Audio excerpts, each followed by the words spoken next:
parece? Bien, muy bien. Bueno, entonces le doy la bienvenida a todos en este lunes tan lindo. Y tengo el enorme placer de presentar a un amigo que quiero mucho y que admiro como profesional, que es el doctor Ezequiel Surace, que es bioquímico, doctor de la Universidad de Buenos Aires, investigador independiente del CONICET y dirige el Laboratorio de Enfermedades Neurodegenerativas en el Instituto de Neurociencias en FLENI CONICET. Además, es profesor adjunto en el Departamento de Química Biológica en la Facultad de Ciencias Exactas y Naturales. Y hoy nos va a hablar del tema en el cual es especialista, que van a ver es súper interesante y seguramente les surjan un montón de preguntas, que de paso les digo, las solemos hacer al final, salvo que les parezca que alguna es esencial interrumpirlo. Yo sé que a él no le molesta, pero si no las van anotando y las vamos ordenando al final y él nos va a hablar de la genética molecular de las enfermedades neurodegenerativas del adulto, nada más ni nada menos. Cuando quieras, te dejo y compartí la pantalla. Mil gracias, Flor. Muchas gracias por la invitación a este seminario. Eh, y sí, es buenísimo cuando una amiga también como Flor te invita. Gracias, Flor.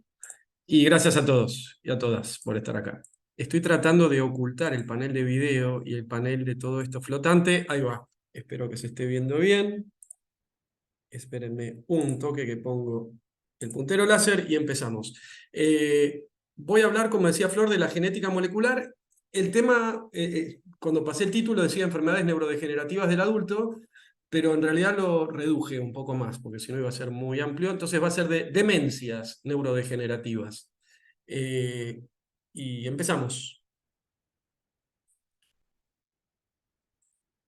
Antes que nada quiero hacer los agradecimientos, porque al final siempre la gente ya se fue y a mí me gusta agradecer. Primero tengo que agradecer al Instituto de Neurociencia FLENI CONICET, al laboratorio, a las integrantes del Laboratorio de Enfermedades Neurodegenerativas, Tatiana, Julia, Laura, Florencia y Victoria, que son becarias doctorales algunas, ex becarias de licenciatura, técnicas y becarias de licenciatura, a todo el Laboratorio de Biología Molecular de FLENI, a cargo del doctor Horacio Martinetto, a Eugenia, Ágata Darío y al doctor Gustavo Seolever, que también es el director de docencia e investigación de FLENI.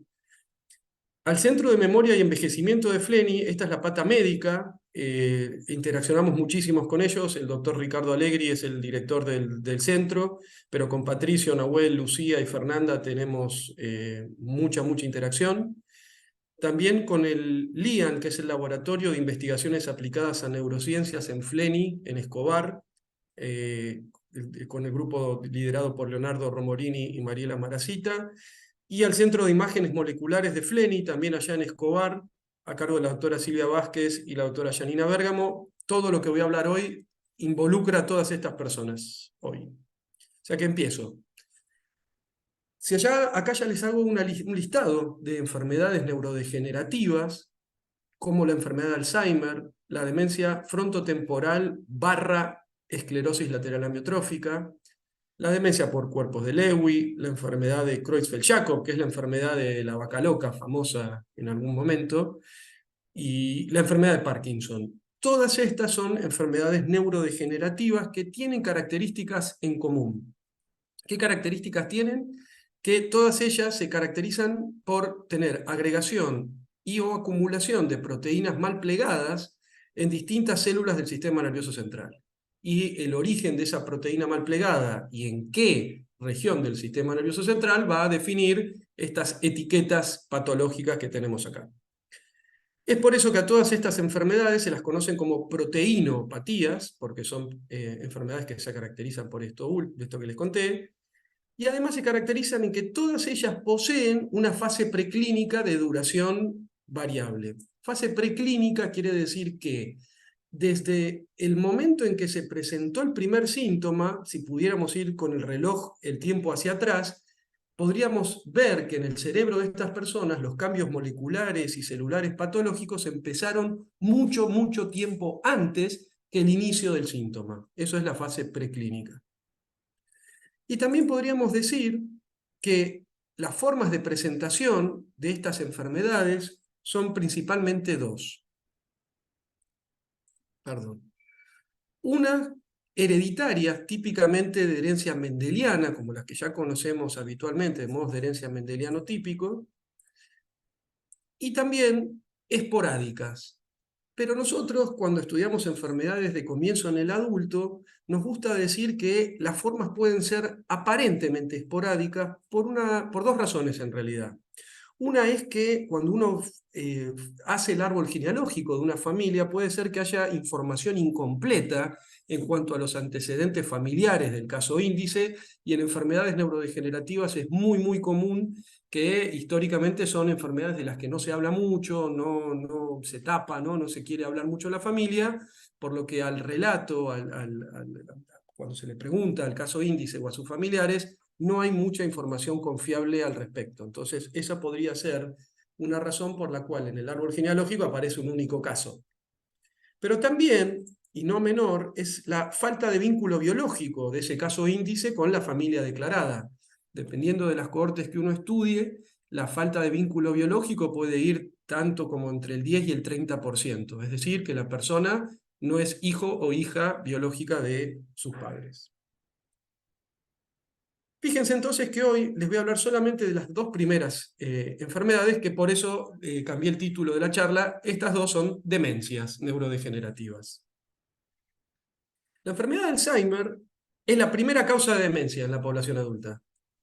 Y la demencia frontotemporal es la segunda y va mano a mano con la demencia vascular. La enfermedad de Alzheimer se caracteriza por la alteración de la memoria episódica, que es algo que se haya aprendido recientemente. Personas con enfermedad de Alzheimer avanzado pueden acordarse, por ejemplo, de los nombres de todos sus compañeros de escuela, de la primaria, pero no se acuerdan lo que comieron anoche, por ejemplo. La demencia frontotemporal, en cambio, en vez de tener alteraciones en la memoria episódica, tiene alteraciones en la conducta y o en el lenguaje. La enfermedad de Alzheimer también puede cursar con apatía, que es muy, muy común, depresión, y esto es como el huevo o la gallina, porque muchos autores dicen que la depresión antecede a la enfermedad de Alzheimer, pero también la depresión ocurre durante la enfermedad de Alzheimer, o sea que es difícil saber si la depresión es un factor de riesgo o si en realidad ya es un primer signo. La desorientación. Ahí saben que, perdón, porque me están apareciendo todas las personas que entran y estoy como que a ver, un momento. Ahí va. Ahí va. Desorientación. Una persona que, por ejemplo, sale a la calle y no sabía dónde iba o no puede volver al lugar, a su casa, por ejemplo. Lo que sucede también es que entre estas dos enfermedades puede haber presentaciones atípicas, es decir, un paciente con patología cerebral de enfermedad de Alzheimer puede debutar, por ejemplo, con alguna alteración de la conducta, o viceversa, una persona con demencia frontotemporal debuta con una alteración en la memoria, por lo que estas presentaciones atípicas dificultan muchas veces el diagnóstico certero y el diagnóstico llega cuando evoluciona la enfermedad.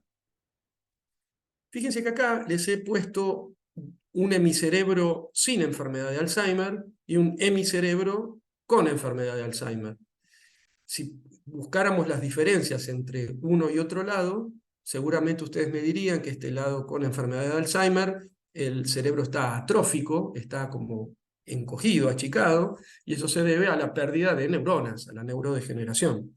Pero si yo pudiera hacer un zoom a nivel celular, vería que en el caso de los cerebros con enfermedad de Alzheimer tengo dos características neuropatológicas clásicas, típicas, que son las placas amiloides, que son extracelulares en el parénquima cerebral, y están compuestas principalmente por un péptido llamado péptido amiloide beta o A-beta. Y a nivel intraneuronal puedo ver ovillos neurofibrilares que son depósitos de proteína tau hiperfosforilada. La proteína tau es una proteína de unión a microtúbulos que cuando se hiperfosforila se agrega y no permite el pasaje de, por ejemplo, neurotransmisores de un lado al otro de la neurona. Es por eso que la enfermedad de Alzheimer es una doble proteinopatía. tenés por un lado el péptido A beta y por otro lado la proteína tau hiperfosforilada. Ahora bien, ¿de dónde viene este péptido A beta? Si yo tengo acá el dibujo de una neurona, tengo acá un zoom de una proteína transmembrana que se conoce como proteína precursora del amiloide. Es una proteína que va a sufrir dos clivajes enzimáticos, uno por beta secretasa y otro por gamma secretasa. Estos dos complejos proteicos van a dar como consecuencia, como ven acá, un péptido A beta. Todos en nuestro cerebro estamos produciendo A beta constantemente. El problema es cuando o hay una sobreproducción o hay una disminución en su degradación o depuración, que hacen que este péptido se empiece a acumular. ¿Cuáles son las funciones fisiológicas de APP? Y de A beta todavía estamos descubriéndolo. Se sabe que APP podría tener un rol fundamental en el desarrollo neuronal, en el guiar a las neuronas, en actuar como receptor de otros mediadores neurotróficos. Y A beta podría ser, este mecanismo de clivaje, podría ser un remanente de un sistema inmune cerebral contra posibles noxas bacterianas o virales. De hecho, hay toda una rama de la enfermedad de Alzheimer que se basa en decir que lo que puede llegar a suceder es una desregulación ante la infección reiterada a lo largo de la vida de este sistema que hace que estas proteínas fibrilares se depositen. Fíjense entonces acá, les puse que el complejo gamma secretasa, que es el que hace el último corte, esta tijerita de acá, es en realidad un complejo multiproteico en donde el sitio catalítico está compuesto por una de dos proteínas llamadas presenilina 1 o presenilina 2. En este gráfico vemos entonces nuevamente a nuestra neurona con APP, donde justamente APP por base, es decir, por beta secretasa o por gamma secretasa da beta. Y si esta beta no es degradado o es hiperproducido, puede suceder que con mayor probabilidad se generen oligómeros de A beta, es decir, dímeros, trímeros, tetrámeros, que con el paso del tiempo se acumulan en forma de placas amiloides, y esta placa amiloide por un lado genera una respuesta inflamatoria de células microgliales, de astrocitos principalmente, y además se sabe que a nivel de la sinapsis estos oligómeros de A beta son muy tóxicos y dan, digamos, toxicidad a nivel de la sinapsis, lo cual dificulta la transmisión del impulso de neurona a neurona. También se sabe que estos oligómeros pueden entrar a la neurona por endocitosis y gatillar la fosforilación de la proteína intracelular tau y generar los tangles u ovillos. De manera que acá ya tenemos las dos marcas neuropatológicas clásicas de la enfermedad de Alzheimer, que son la placa amiloide y los ovillos. Estas placas son además, en la interfase con el parénquima, fuentes de más oligómeros tóxicos para las neuronas. Por lo que esto que les acabo de mostrar acá es la famosa llamada hipótesis de la cascada amiloide. ¿Qué podemos decir de la enfermedad de Alzheimer en cuanto a la edad de presentación? Arbitrariamente se elige la edad de 65 años para decir que los casos que ocurren desde los 65 en adelante son de comienzo tardío, o LOD por su sigla en inglés como Late Onset Alzheimer's Disease, y por contraposición, los que ocurran antes de los 65 años son de comienzo temprano, o EO, Early Onset Alzheimer's Disease. ¿Qué sucede? Los de comienzo tardío, esta característica de la edad de comienzo a nivel genético es importantísimo. Fíjense que acá yo no hice ningún estudio molecular, no le saqué sangre a nadie. El solo hecho de documentar la edad de comienzo me orienta hacia que los casos de comienzo tardío tienen una alta probabilidad de ser esporádicos o aparentemente esporádicos, como yo les decía. Y lo que vamos a ver acá es, como en cualquier enfermedad compleja o multifactorial, vamos a tener distintos factores de riesgo que me van a aumentar la probabilidad de tener una enfermedad de Alzheimer esporádica. A nivel genético, la apolipoproteína E o ApoE es el principal locus de riesgo para el desarrollo de enfermedad de Alzheimer esporádica, y dentro de los factores de riesgo ambientales que tenemos siempre en estas enfermedades complejas, todo lo que sea factor de riesgo cardiovascular también es un factor de riesgo para la enfermedad de Alzheimer, es decir, hipertrigliceridemia, hipercolesterolemia, una diabetes no controlada, etc. Ahora bien, en el caso de la enfermedad de Alzheimer de comienzo temprano, cuando aparece un caso de comienzo antes de los 65 años, uno ya puede empezar a sospechar de un caso familiar o hereditario. Más del 95% de los casos, de todos los casos de Alzheimer que conocemos, son del tipo esporádico, y entre el 1 y el 5%, es decir, minoría, son los casos familiares o hereditarios donde existe una variante patogénica que se transmite de generación en generación, y en el caso de la enfermedad de Alzheimer hereditaria siempre es con un modo de herencia autosómica dominante. Entonces, ¿qué poblaciones están en riesgo de la enfermedad de Alzheimer de comienzo temprano?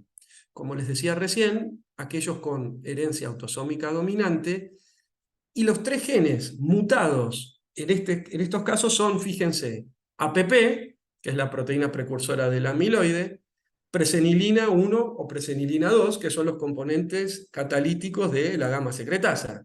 Quiere decir entonces que, y se sabe que la mayoría de las variantes patogénicas en APP lo que hacen es aumentar la afinidad de la APP por el sustrato presenilina 1,2, o sea, por el gamma secretasa, de manera tal que se produce más corte y se produce masa beta. Y lo mismo sucede con las mutaciones en presenilina 1 y 2. Esas mutaciones se ve que en la mayoría de los casos lo que hace es aumentar la afinidad por APP y cortarlo con mayor probabilidad, de manera tal de a lo largo del tiempo tener mayor cantidad de péptido A beta. El tipo de variantes que pueden ocurrir a nivel genómico son mutaciones puntuales, tipo SNVs, pequeñas inserciones de lesiones, o fíjense la duplicación del gen APP. Lo que yo no les dije es, ¿dónde está localizado el gen APP? En el cromosoma 21. Si yo les digo, ¿a qué les suena o qué les trae a la memoria el cromosoma 21? No sé si pueden participar, ¿no, Flor? Acá es tipo, doy toda la charla y nada, no sé participar. No, ese puede, ¿no? Es mucho más divertido. Es Ah, increíble. listo, yo estaba re formal porque vos dijiste que era al final No, todo. no, no, no, no. Vos haces lo que quieras. Listo, me voy a ir a hacer un café y no, mentira. 21, cromosoma 21, ¿a qué suena? Habiliten los micrófonos. Yo no los estaría viendo. Síndrome de Down. Síndrome Chao. de Down. ¿Quién lo dijo? Ay, Irene, te escuché. Tu voz es inconfundible, pero también escuché a alguien más que no conozco. La Mica, Mica, Mica. Mica habló. Ah, Mica. También te conozco, Mica. Y sí la conoces. Sí la conozco a Mica. Pero no te veo, Mica. Bueno, sí, síndrome de Down. Además, fíjense, existen duplicaciones en el gen de APP en casos de herencia autosómica dominante. ¿Qué quiere decir duplicación? Yo les digo que es autosómica dominante porque esa mutación, sea la que sea, se da en heterocigosis. Si hay una duplicación, quiere decir que un alelo es wild type, tiene una copia de APP, y el otro alelo tiene una duplicación. O sea que en total vamos a tener ¿cuántas copias del gen APP? 3. ¿Qué es lo que sucede? Justamente en las personas con síndrome de Down, que ya tienen una trisomía del cromosoma 21. Entonces, ¿qué es la trisomía del 21 o síndrome de Down? Se puede dar por una trisomía libre del cromosoma 21. Trisomía libre quiere decir que tenés todo un cromosoma que va libre, que es un cromosoma entero. Si acá les muestro este cariograma, podemos ver que a nivel del cromosoma 21 tenemos 3 cromosomas 21. También se puede dar por traslocaciones robertsonianas, en un 4 a un 5% de los casos, que la traslocación robertsoniana en este caso se da entre el cromosoma 21 y el cromosoma 14, de manera tal que ya esto no es una trisomía libre, sino que este cromosoma 21 está asociado o adherido, migra como un cromosoma nuevo con este cromosoma 14. Y por último, puede ocurrir en menos del 1% de los casos mosaicismo de la trisomía 21 libre, es decir, distintas poblaciones celulares que van a ser trisómicas o no. También puede suceder que haya en una trisomía parcial, puede haber de lesiones intersticiales, es decir, tenés una trisomía, pero no está todo el cromosoma 21, sino que tiene de lesiones en el medio. Y el hecho de haber encontrado personas con síndrome de Down, con, por ejemplo, una trisomía libre, pero que en uno de sus cromosomas había una delesión que incluía al gen APP, se vio que esa persona tiene síndrome de Down, pero no desarrolla ni ovillos neurofibrilares, ni placas amiloides, ni tiene demencia. En caso contrario, aquellas personas con síndrome de Down que tienen de lesiones intersticiales, pero que no abarcan APP, tienen el mismo riesgo que todas las personas con síndrome de Down de desarrollar la patología cerebral de enfermedad de Alzheimer. Ese Yo te les hago, te quiero... interrumpo. Sí, Sí, así lo hacemos mini dinámico. sí, Yo veo si obvio. la pregunta va para meter, porque yo sé que no te extendes en los seminarios y esto se prohíbe lo de interrumpir porque a veces los expositores se exceden un montón y yo sé que vos no lo haces. ¿Existe una edad promedio de aparición para los casos de enfermedad hereditarios de Alzheimer o es dispersa esa edad de aparición? Vos decís en la población que no tiene síndrome de Down, en los autosómicos dominantes. Ariel, no sé si estás escuchando ahí. Yo creo que no especificó para Down en la pregunta. Ah, bueno, a ver, En Alzheimer ok, general. bien. En los casos hereditarios en donde hay mutaciones en APP, presenilina 1, presenilina 2, la edad de comienzo es muy variable. Puede ser tan temprano como los 35, 36 años, hasta los 50 y largos, 60 años. Dependiendo de, cada variante tiene una edad de comienzo particular. Lo que sí es interesante es que dentro de una misma familia se respeta a rajatabla casi la edad de comienzo, más o menos 1 o 2 años. ¿Qué quiero decir? Que si vos tenés un hijo que tiene una mutación, una variante patogénica en alguno de esos 3 genes, y su progenitor tuvo una edad de comienzo de 45 años, la persona, su descendencia que tenga esa misma variante, va a comenzar más o menos a los 45 años. Es bastante predecible la edad de comienzo dentro de una misma familia. No sé si contesté tu pregunta. Sí, sí, yo digo que sí. Sí, vamos que Sí. sí. Muy bien. Gracias. No, de nada. Bien, sigo acá. Yo ahora les pregunto, habiliten el micrófono. Acá yo puse aumento en la expectativa de vida de las personas con síndrome de Down. ¿Cuál les parece que es hoy la expectativa de una persona con síndrome de Down? La expectativa de vida.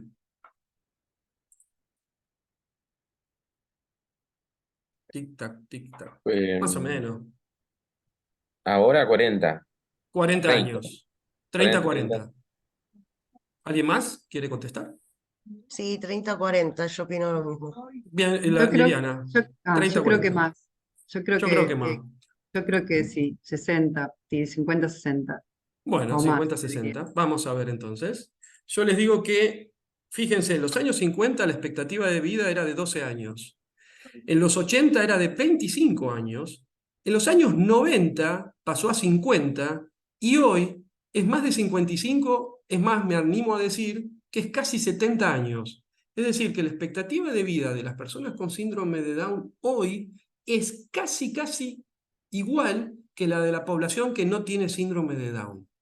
Por lo que este aumento radicalmente alto en la expectativa de vida hizo que empezara a haber prevalencia aumentada de patologías crónicas, entre ellas, como habíamos visto, la enfermedad de Alzheimer. Pero también las personas con síndrome de Down pueden tener cardiopatías, leucemia, apneas del sueño. Hay como una miríada de fenotipos, pero dentro de esto se agregó justamente síndrome de Down. Perdón, enfermedad de Alzheimer. Entonces, fíjense que a los 40 años, casi el 100% de las personas con síndrome de Down presentan en sus cerebros placas seniles, las placas de amiloide beta y ovillos neurofibrilares. Pero la prevalencia de demencia no es 1 a 1. ¿Qué quiere decir? Fíjense que a los 40 años la prevalencia de enfermedad de Alzheimer es menos del 5% y va aumentando a medida que pasa la edad hasta llegar a un 68-80% a los 65 años. Quiere decir que, si bien las personas con síndrome de Down a los 40 años casi el 100% tienen la patología cerebral de enfermedad de Alzheimer, no todos desarrollan demencia. Fíjense que el cromosoma 21 es uno de los cromosomas más chicos del genoma, pero tiene, además de APP, de la proteína precursora de amiloide, 233 genes codificantes de polipéptidos, casi 300 genes que codifican a long non-coding RNAs y casi 30 genes que codifican a microRNAs. Por lo que estudiar a la población de síndrome de Down es una oportunidad de investigación para determinar qué factores impulsan la demencia y cuáles protegen contra ella en una población con patología de enfermedad de Alzheimer temprana, porque todos a los 40 años tienen patología en su cerebro, con el objetivo de desarrollar terapias que prevengan o retrasen el deterioro cognitivo. Quiere decir que yo puedo estudiar a la población con síndrome de Down y extrapolar lo que yo encuentre en esta población a la población sin síndrome de Down, pero que pueda estar en riesgo de tener enfermedad de Alzheimer. Es por eso que desde ya hace varios años existen varias iniciativas mundiales para el estudio de Alzheimer y síndrome de Down. La más importante es la del Hospital de la Santa Creu y Sant Pau de la Universidad Autónoma de Barcelona, a cargo del doctor Juan Fortea, que tiene el sistema público de salud, incluye la atención integral de adultos con síndrome de Down, porque también hay que decir que históricamente, como la expectativa de vida era tan corta, siempre fueron evaluados por sus pediatras, aún siendo adultos. Entonces sigue prevaleciendo esta idea del niño eterno, cuando en realidad son adultos, que lo único que tienen es una trisomía. Entonces, en este hospital ellos lograron insertar en el sistema de salud una atención integral del adulto donde lo ve gerontólogos, en el caso de que sea necesario, no pediatras, o sea, y tienen una cohorte extraordinaria. También el consorcio ABCSD de Estados Unidos, el Lockdowns de Londres, y nosotros empezamos en FLENI en el año 2015 la iniciativa argentina para el estudio del síndrome de Down y Alzheimer, IASDA, por sus siglas, que es un estudio genético y de biomarcadores en adultos con síndrome de Down, que todavía continuamos y seguimos y estamos en reclutamiento permanente. Fíjense entonces acá en este gráfico que les pongo acá, en el eje Y dice riesgo de enfermedad de Alzheimer, acá arriba dice causa de enfermedad de Alzheimer, y en el X tengo la frecuencia poblacional de distintas variantes. Puedo tener variantes raras en la población, variantes comunes y todo lo del medio. Si yo les digo variantes raras que sean causas de enfermedad de Alzheimer, ya las vimos. Son estos tres genes, presenilina 1, presenilina 2 y APP. Pero en estudios de GWAS, de Genome-Wide Association Studies, se ha podido ver una plétora de variantes o loci de riesgo, pero fíjense que el que está a la cabeza es ApoE, el que yo les mencioné anteriormente, con su variante 4, epsilon 4, que si sos homocigota tenés un riesgo medio elevado, y si sos heterocigota tenés un riesgo medio. Todos estos loci de riesgo involucran distintos mecanismos fisiológicos, especialmente el colesterol, la respuesta inmune, la endocitosis, etc. Paso ahora a la demencia frontotemporal y después termino la charla con un caso. Me gustaría llegar al caso que es lo más rico y es lo que podemos llegar a discutir más, pero pueden pararme igual acá. A diferencia de la enfermedad de Alzheimer, la demencia frontotemporal, yo no les dije, la enfermedad de Alzheimer empieza más que nada afectando al hipocampo, que es donde está la memoria episódica y la memoria de aprendizaje. La demencia frontotemporal, su nombre lo dice, afectan a los lóbulos frontales y temporales, por lo que la disfunción, la atrofia o el hipometabolismo de estos lóbulos van a llevar a dos variantes de demencia. Una conductual, fíjense que cuando alguien dice el frontal, el lóbulo frontal es inhibitorio. Si eso no me está funcionando bien, voy a estar desinhibido. Y es así que tengo la variante conductual de la demencia frontotemporal, que son personas que tienen conductas socialmente inadaptadas, desinhibidas, o puede afectar también al lenguaje y provocar lo que se conoce como la afasia progresiva primaria. Lo interesante acá es que los casos familiares, a diferencia de la enfermedad de Alzheimer, representan el 40%, muy por encima de la enfermedad de Alzheimer hereditaria autosómica dominante, que vimos que era entre el 1 y el 5%. Les nombro a la esclerosis lateral amiotrófica, y acá es donde uno dice, ¿cómo puede ser si a mí me prometieron que iba a hacer una charla de demencias, nada más que tiene que ver la esclerosis lateral amiotrófica, que es una enfermedad neuromuscular? Y sí, la ELA o esclerosis lateral amiotrófica se caracteriza por la degeneración de neuronas motoras superiores e inferiores, y esto lleva a la espasticidad progresiva, a la debilidad y a la hipotrofia muscular. Principalmente se presenta como una forma espinal o una forma vulvar. La forma vulvar afecta a la deglución y a la fonación, y la espinal a las extremidades.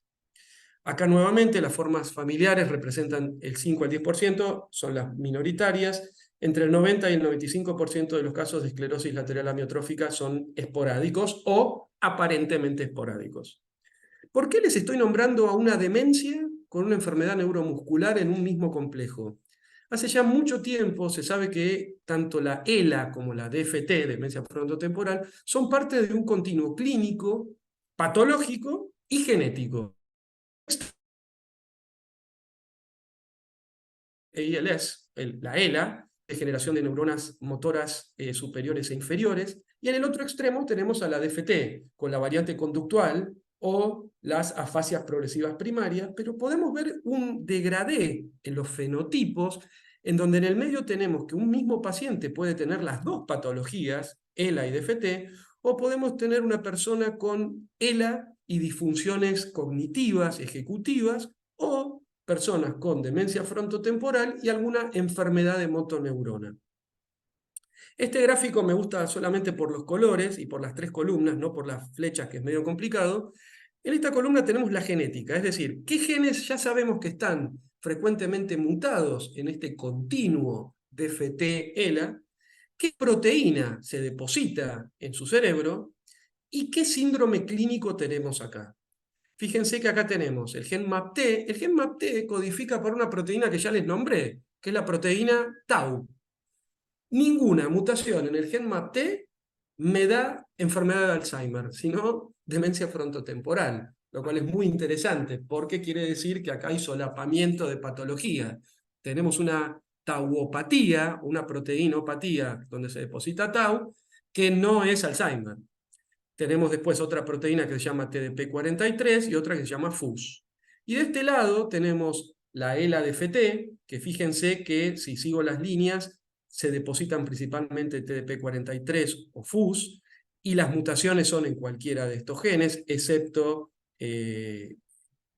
digamos, en todos estos genes, las afasias progresivas primarias, la variante conductual de la FTD, y otros síndromes como el síndrome córtico basal o PCP. De acá lo único que me interesa es que sepamos que los 3 genes mayoritariamente mutados en este continuo son MAPT, progranulina y este que dice acá C9OR72. MAPT y progranulina es muy claro el caso de cómo la ciencia a veces, por estar muy metida en un gen, se sesga. Las dos están localizadas en el cromosoma 17. Pero el MAPT no se llegó a clonar el gen progranulina recién al principio de los años 2000, porque todas las familias que tenían, digamos, había ligamiento con marcadores en el cromosoma 17, pasaba que pensaban que tenían mutaciones en MAPT y no, eran progranulina, pasaron varios años hasta que pudieron clonarlo yendo para el otro lado. C9OR72 es muy interesante, acá también les cuento que es todo herencia autosómica dominante, porque es decir, hace muy poco, olvidar que lo que sucedía en ciertas familias que tenían demencia frontotemporal o ELA ligadas al cromosoma 9, lo que sucedía es que había una expansión en una repetición de un hexanucleótido. Ustedes seguro estarán muy familiarizados con la expansión de tripletes, muchas otras enfermedades neurológicas. Acá, en vez de ser un triplete, es un hexanucleótido, y esto salió en un back-to-back, 2 grupos publicaron esta expansión, y la nota de color, especialmente para los más jóvenes, es que en este paper del grupo de Rosa Rademakers, Marieli, de Jesús Hernández, es técnica de laboratorio. En su momento ella confiesa que al estar clonando y al estar buscando por NGS variantes patogénicas en nuevos genes en esta familia, como no encontraba nada, Rosa le dijo, bueno, mira, agarrá un paper de fragilidad del X donde usan una técnica de PCR para ver las repeticiones, porque ahí vos tenés en el medio de esa región candidata un posible repetitivo. Fíjate si te da. y ella le dijo, mira, yo trato de hacer esta reacción, si no me da que el repetitivo se expande, renuncio al laboratorio. Y bueno, acá está el resultado, primera autora de este neuron, ¿no? Y nosotros en el año 2016 vimos también que en Argentina la expansión de C9orf72 era la causa más común genética de casos de demencia frontotemporal y esclerosis lateral amiotrófica en nuestro país, y varios países latinoamericanos después describieron lo mismo, y lo traigo a colación porque es muy notorio que esta expansión en C9orf72 es extremadamente rara en poblaciones orientales. Casos en China, Japón, Corea, la expansión en este gen es menos del 1%. Por lo que con esto quiero traer a colación algo muy importante, que estudiar las poblaciones, a todas las poblaciones, hacen que, por ejemplo, el asesoramiento genético a la familia sea totalmente distinto de una familia que está en Argentina, de una familia que tiene demencia frontotemporal en Corea. Sí. El gráfico me gusta por lo siguiente. Fíjense, acá a la izquierda tengo presentación clínica de portadores de una mutación. Y tenemos enfermedad de Alzheimer, demencia frontotemporal, demencia con signos motores y enfermedad priónica, que es la de la enfermedad de la vaca loca. Y de este lado los genes causales. Clínicamente una enfermedad de Alzheimer, que parece enfermedad de Alzheimer clínicamente hereditaria, como ven acá, la gran mayoría de esos casos van a ser causados por, como ya vimos, mutaciones en APP, presenilina 1 y presenilina 2. Pero fíjense que algunos son causados por mutaciones en C9orf72, no tanto en progranulina y MAPT, y otros en otros genes o en el gen PRNP. ¿Qué quiere decir esto? Que en realidad clínicamente parecía una cosa, pero era un caso atípico. En realidad la causa era otra. Lo mismo sucede acá con la demencia frontotemporal, que la mayor parte de los casos es C9orf, progranulina y MAPT, muy poquititos pueden ser APP, presenilina 1 y 2, y así sucesivamente. Ese, ¿te puedo interrumpir? Sí. Sí. ¿Qué me vas a decir si yo decido si te puedo interrumpir o no? Pero entonces está mal la clasificación clínica, o sea, sería, si yo lo tengo que decir correctamente, tenía un diagnóstico presuntivo clínico de Alzheimer y finalmente al encontrar la causa en otro gen, se cambia el diagnóstico original. Exactamente. Es lo que yo les decía del principio, que la presentación clínica atípica te confunde en realidad. Vos, digamos, el sello final lo podés poner cuando o haces una autopsia y mirás el cerebro y decís qué proteínas tenía depositado y en qué lugares, o en los casos hereditarios, dónde estaba la mutación. ¿Qué sucede también? No existe el cerebro, a medida que envejecemos, nuestro cerebro tiene distintos depósitos de proteína. No existe encontrar solamente APP, también puedo encontrar alfa-sinucleína, que es de Parkinson, puedo encontrar TP43. Tenemos un solapamiento de depósitos de proteína. En los casos hereditarios, lo último te lo va a dar en qué mutación, en qué gen tengas, digamos. ¿Sí? Vamos al caso. Y con esto terminamos.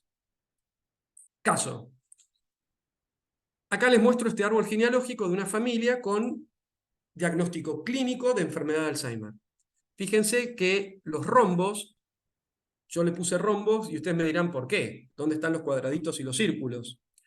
Lo que hicimos acá fue proteger la identidad de las familias. Para muchas publicaciones se pide que vos no pongas qué sexo es para que esa familia, si viene de un pueblo chico, no pueda ser identificada. Especialmente en los casos de autosómica dominante, donde que sea hombre o mujer, a vos no te aportan más información. Distinto en los casos de ligadas al X, etc. Pero en esta, que es autosómica dominante, protejo la identidad de todos. Acá tenemos el caso índice, que dice que comenzó a los 58 años. Fíjense que esta otra persona acá al lado, Hermane, empezó a los 58 también. Acá, un prime a los 57. Y murió a los 67. La generación 2 y 1 están todos muertos. Lo mismo acá. Y esto es algo muy típico de las enfermedades de comienzo en el adulto, a diferencia de las enfermedades genéticas de la infancia, donde hacemos trío mamá, papá, niño, muy fácil. Acá no se puede. Acá cuando haya que hacer tríos tenés que ir en horizontal en vez de en vertical. Pero bueno, el caso índice era este. Lo que hicimos fue hacer un panel de NGS para Alzheimer que incluyera APP, presenilina 1 y 2. Por Sanger, digamos, terminamos de validar una variante que obtuvimos heterocigota, missense, C de cDNA, punto, porque usamos este transcripto como referencia, 356 C por T en el exón 5, que predecía a nivel proteico un cambio de treonina 119 por isoleucina. Entonces yo les pregunto, listo, encontré la mutación en presenilina 1, en este caso índice, cerré el caso, esta es la variante patogénica que me explica la enfermedad de Alzheimer en esta familia.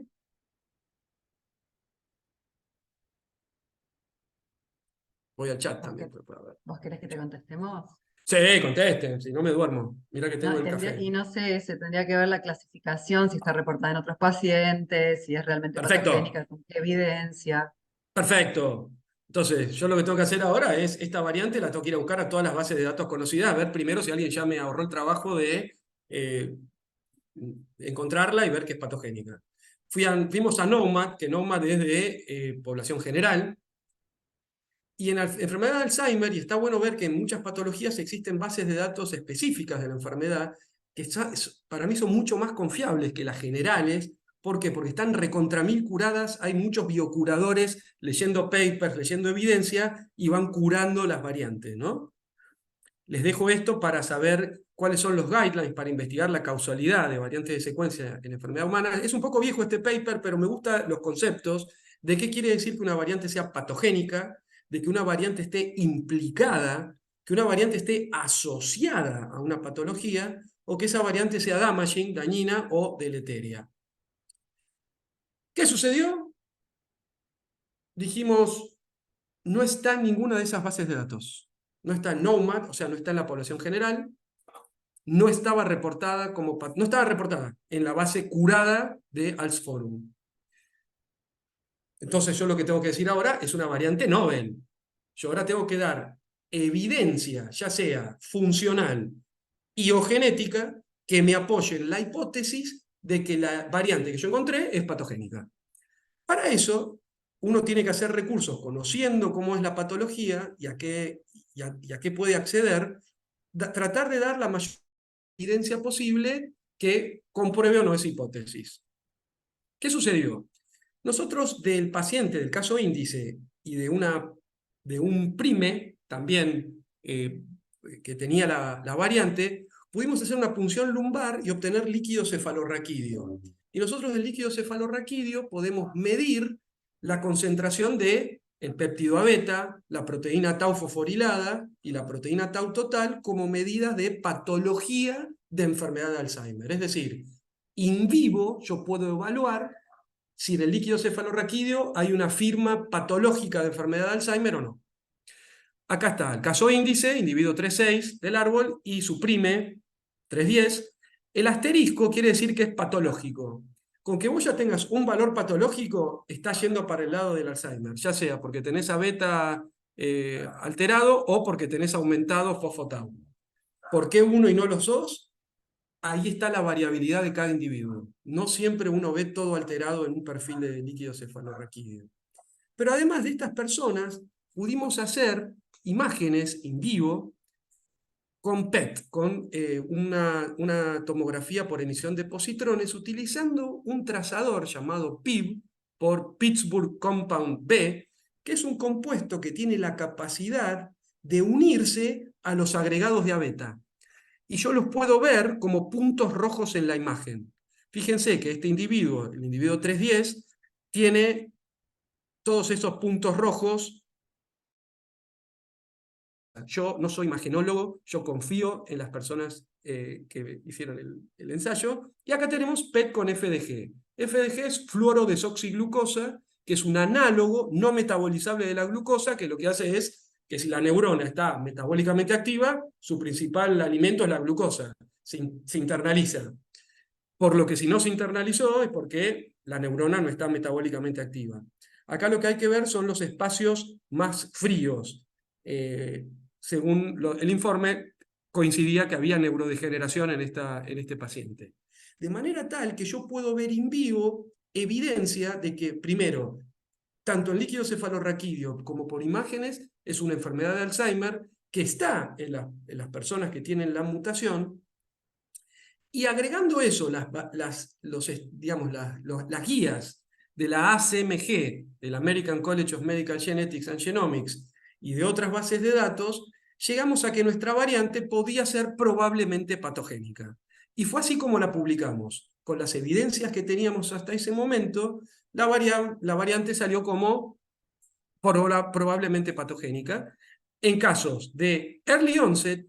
¿Y por qué late onset? Yo no les mostré que había un familiar que había empezado a los 71 años, y ese es un outlier, que no viene al caso porque esa persona había fallecido y no teníamos ADN para investigarlo. Lo interesante es que años después de este paper que publicamos en el 2019, sale un paper de un grupo en Corea donde encuentran en un paciente coreano, una familia, la misma mutación con una edad de comienzo igual y características clínicas iguales que nuestro paciente, y también otro paper donde vuelven a encontrar esta variante en China. Por lo que en Alzforum, al tener evidencias independientes de la misma variante con los mismos fenotipos, es evidencia fuerte de que esta variante es patogénica. Por lo que en Alzforum hicieron nuevamente la revisión y la biocuración, y la patogenicidad para enfermedad de Alzheimer de esta variante al día de hoy es clasificada como patogénica. Sin embargo, yo les dije que uno debería poder también dar información funcional, es decir, si yo pudiera tener la proteína mutada, ver si la función proteica está alterada o no. Para eso, en colaboración con el LIAN, con el Laboratorio de Investigaciones Aplicadas a Neurociencias en Flen y Escobar, que se encarga son especialistas en células madre pluripotentes inducidas, lo que pudimos hacer es que del caso índice hicimos un punch de piel, sacamos fibroblastos, cultivamos fibroblastos, y esos fibroblastos fueron con los factores de transcripción de Yamanaka llevados a IPS, a células madre pluripotentes inducidas, con la variante, ¿no? Porque es proveniente del paciente. Yo puedo, a partir de acá, de este estadio, por CRISPR, corregir esa variante y hacerla wild type y tener dos líneas isogénicas, es decir, el background genético es idéntico en las dos células, excepto porque en una corregía la versión wild type y en la otra quedó la variante que tenía el paciente. Yo lo que puedo hacer con estas IPS es diferenciarlas a distintos linajes celulares, a microglía, a neurona, oligodendrocitos, astrocitos, progenitores neurales, o puedo también hacer un protocolo de generar lo que se conoce como un organoide cerebral, que es tener en una placa de cultivo esferas que tienen distintos componentes celulares, de estos que tenemos acá, que sería como recrear celularmente un ambiente de interacción celular. Yo lo que puedo hacer ahora es comparar ambas líneas y ver si la producción de A-beta es menor o mayor en un caso que en otro, si la sobrevida de esas células es mayor o menor que otra, o si esas células son más susceptibles, las que tienen la variante, a otros insultos como estrés oxidativo. De esta manera, esto es un modelo imperfecto, como todos los modelos, en donde yo puedo ofrecer evidencia funcional de que la variante en esta proteína tiene una consecuencia biológica o molecular. Y esta línea fue publicada ahora por Luciana Izaja, que es becaria doctoral próxima a recibirse, y cuyo director es Leo Romorini, y yo soy su codirector. Tenemos la línea y está terminando los últimos experimentos de funcionalidad para terminar de dar evidencia funcional sobre la patogenicidad de esta variante. Para finalizar, las tecnologías de análisis genómicos están cada vez más disponibles en la práctica clínica. Es fundamental contar con equipos especializados en patologías determinadas de manera interdisciplinaria para aumentar las probabilidades de éxito diagnóstico, pero algo importante también es que, especialmente en las enfermedades del adulto, el diagnóstico molecular permite al paciente y a su familia tener información para la planificación y organización familiar, pero ahora, más que nunca, en los últimos años, es acceder a ensayos clínicos de potenciales drogas modificadoras de la enfermedad. En Fleni empezamos este último mes un protocolo, somos parte de un protocolo internacional se llama DIAN, que es la red de Alzheimer autosómica dominante, donde se están probando 2 anticuerpos monoclonales, uno contra beta y otro contra tau, para ver el efecto en personas que todavía están a 10 años de empezar su enfermedad de Alzheimer, porque yo les dije que la edad de comienzo es bastante predecible en familias. Entonces, si yo logro detectar una variante en una persona que todavía está a 10 años de la edad estimada de comienzo, puedo durante los años ver si estas drogas modificadoras enlentecen o retrasan el comienzo de la enfermedad, y también puedo, a las personas que estén comenzando con los síntomas, ver si estas drogas, estos anticuerpos monoclonales, logran disminuir ese declive. Y con esto les agradezco muchísimo su atención y estoy abierto a preguntas.